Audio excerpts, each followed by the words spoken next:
Hello, ladies and gentlemen. My name is Brett Keane from God TV Radio. If you could be so kind, can you please upvote my videos, share them, and perhaps even consider giving a tip, and also add to your albums and your bookmarks.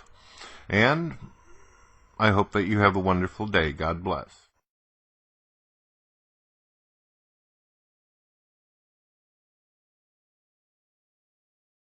Is pedophilia wrong, morally?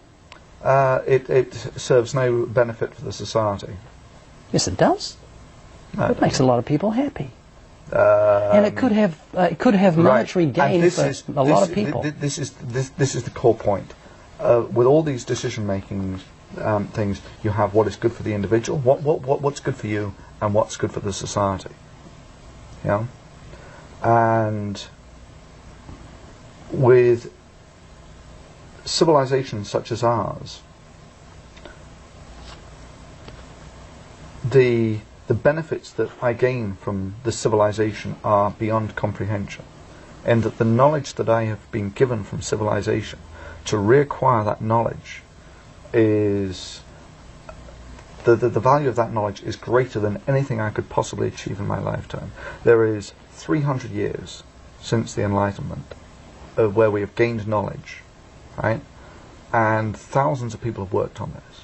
So the value of this knowledge is almost beyond comprehension. And I have been given this knowledge. This is the benefit of living in a society. As an individual, you can never achieve this. So is pedophilia morally wrong?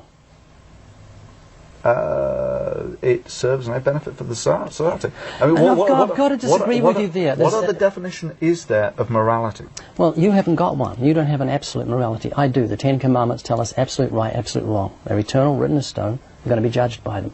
But you see, you can't say pedophilia is wrong, because where do you get your basis?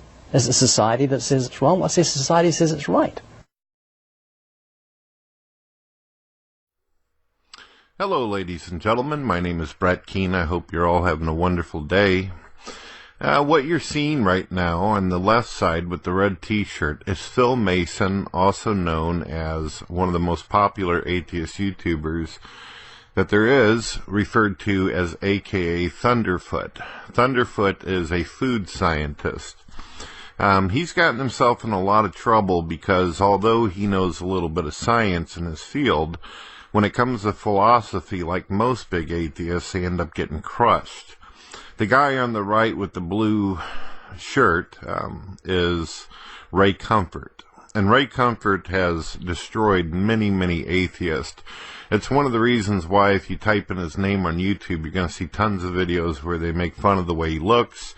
They talk shit about him. They will take images of him whenever there was a bad expression or frame, and then spend an entire hour insulting him. But none of them have ever been able to defeat any of his arguments or points. And what was the point that Mr. Ray Comfort was trying to make that Thunderf00t kept dodging and got destroyed on? The atheist doesn't have any moral obligation. He bases his imagined morality on nature.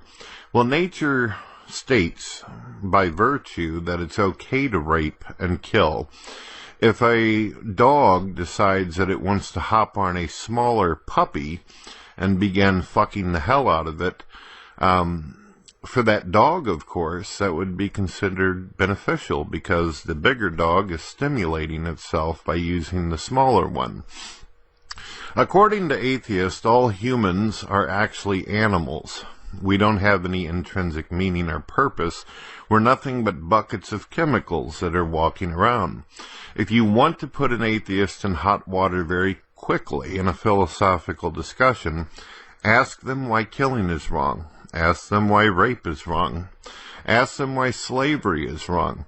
According to the Bible, it was very clear that God did not condone or endorse slavery.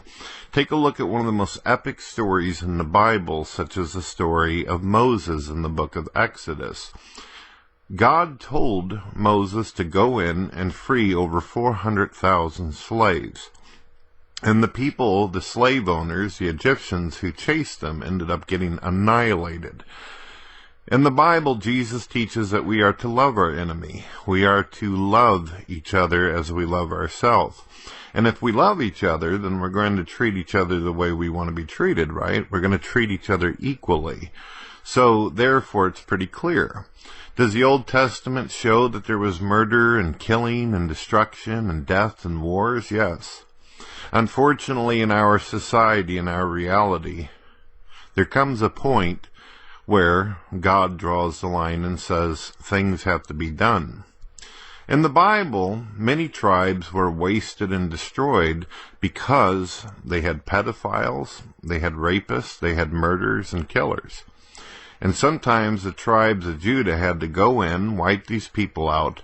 However, they showed mercy and compassion to some and integrated some of the society in that they felt like they could change or actually help or become a part of their system of beliefs and culture and views. Now, if you ask an atheist, why is pedophilia wrong? They got no moral obligations whatsoever. They can't point at something and say this is the reason why it's wrong. If they try to claim because you go to prison or because a cop will catch you, then all you have to do is ask, well, what if we live in a culture, society where it's perfectly fine to marry children? To simply ask our modern-day Muslims about that. According to their culture, if they want to marry children, they can. According to many of the older cultures, slavery was considered completely acceptable, especially in the time of African Americans, people who were brought over here and enslaved. At a time, the culture and society said it was perfectly fine. In fact, the government itself said it was morally okay. So the atheist, as long as he serves his morality out on either nature, which nature isn't inherently evil or good according to his own view, or he tries to state that his morality comes from society, well, society is constantly changing and not always for the best. Societies do not always progress. In fact, nature as well as God dictates its survival of the fittest. To say that killing is not beneficial for society is someone who doesn't know their history and doesn't understand the art of war. Sometimes you have to have war to wipe out an enemy that is causing grievous issues with other societies. Adolf Hitler, it was beneficial for society for us to drop a fucking bomb on his head and kill him. It was beneficial for us to destroy Stalin's troops who were trying to kill people, his atheistic army. So do you understand? Morals sway back and forth. And God tells us that we are to obey the laws of the land unless they supersede His. The atheist has absolutely no foundation. He has nowhere to go in any of these philosophical debates. So destroy him easily.